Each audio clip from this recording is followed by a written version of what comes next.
Apa kabar semuanya, ketemu lagi dengan Z-Box dan mudahan selalu dalam keadaan sehat ya guys. Oke, kita langsung saja membahas alur ceritanya kisah ini. Dimulai dari pertarungan dua orang pria dengan menggunakan pedang.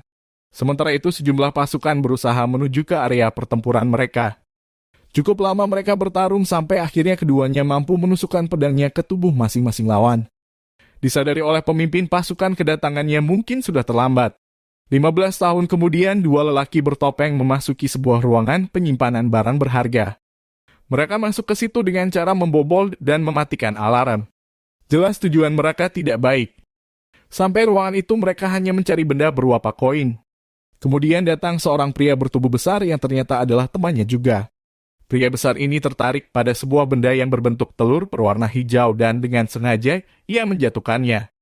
Tiba-tiba dari telur itu keluar cahaya hijau melayang-layang mengitari ruangan.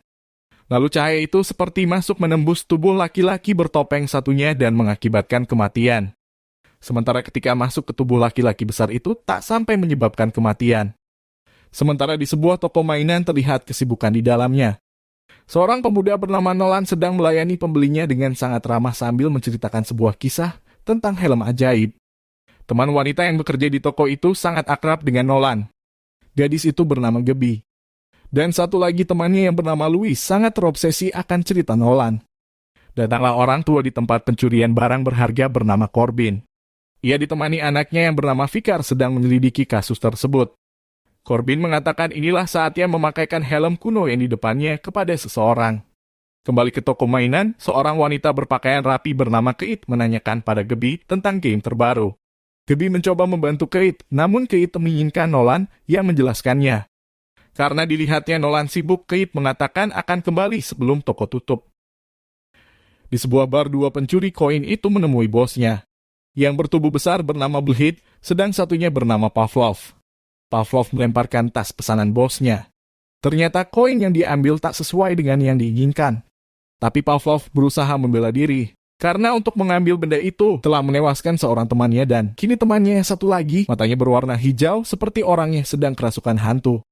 Hari itu Nolan mendapatkan kiriman barang. Setelah barang diterima, ia meletakkan kiriman itu di atas meja. Bersamaan dengan itu, Kate masuk ke dalam toko. Sementara Gaby mencoba membuka isi kotak kirimannya yang ternyata berisi sebuah helm kuno. Semua yang di toko meminta Nolan untuk memakai helm itu. Nolan pun menurutinya. Tapi sungguh aneh ketika Nolan memakai helmnya. Ia seolah-olah terhubung dengan Blade yang sudah kelihatan bugar tak lemas seperti ketika ia masuk bar malam itu. Matanya kelihatan menatap tajam kepada Nolan. Dan merasa pusing, ia tak mampu menyangga badannya, tak ayal tubuhnya pun ambruk menabrak rak barang yang ada di dekatnya. Di dalam bar Blade mengatakan harus pergi. Namun si bos tak mengizinkannya. Si bos memerintahkan anak buahnya untuk menghadang kepergiannya. Blade tak peduli dihajarnya anak buah si bos satu persatu hingga tak berdaya.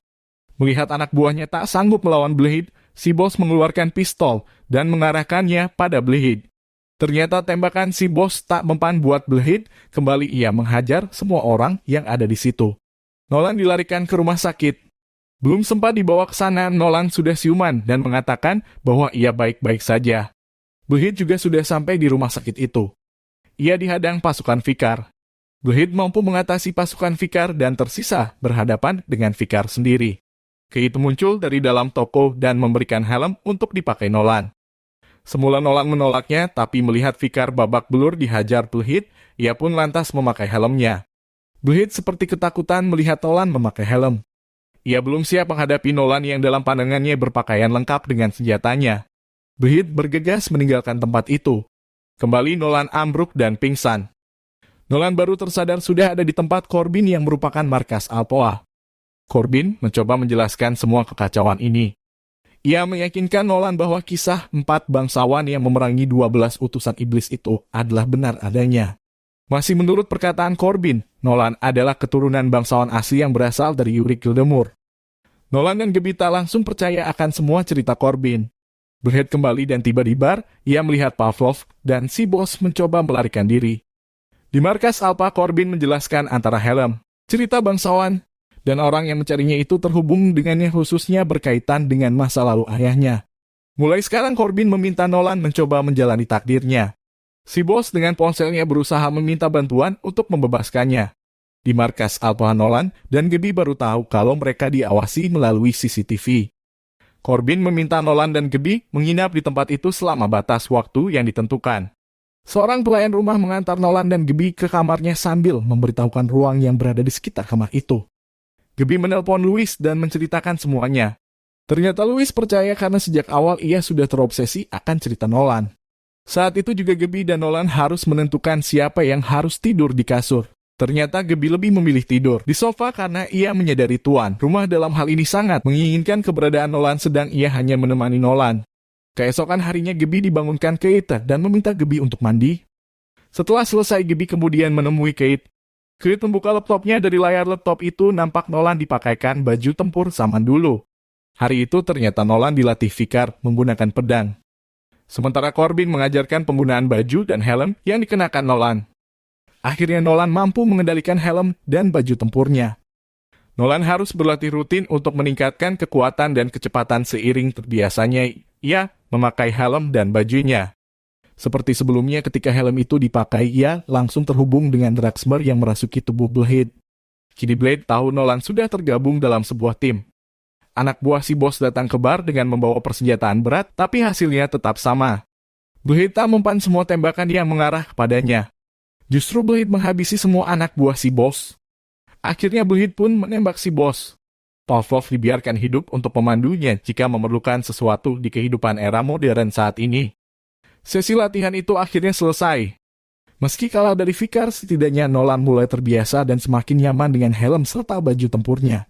Blade mencoba membuat alat yang akan digunakan untuk menghadapi keturunan bangsawan Gildemur. Ia membuat sendiri alat tersebut dengan bahan dan peralatan masa kini. Kelihatannya itu tak membuatnya jadi masalah.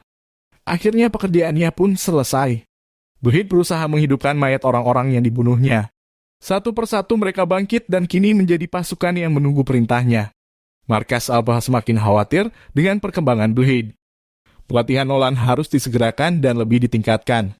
Dibawalah Nolan ke suatu tempat lengkap dengan helm dan baju tempurnya. Setelah sampai di sana, Vickar mengantar Nolan memasuki ruangan dan menguncinya dari luar. Di hadapan Nolan kali ini lawan latihannya sudah menanti dan siap menghadangnya. Nolan bersemangat kali ini langsung menerjang ke depan. Ia bertempur layaknya ksatria. Siapapun yang menghadangnya dijungkir balikan dan mampu dikalahkan semua. Corbin marah dan menyuruh Nolan pergi saja dari situ. Karena dalam benak Corbin hanya berpikir bagaimana langkah selanjutnya menyelamatkan anaknya. Mengetahui Vickar adalah anak Corbin, Nolan sangat menyesal atas ucapannya tadi. Ia meminta maaf pada Corbin. Namun Corbin sudah tak memperdulikannya. Untuk menebus kesalahannya, Nolan minta bantuan Gabi menyiapkan semua rencananya. Nolan bertekad membebaskan Vickar dari sarang Blade.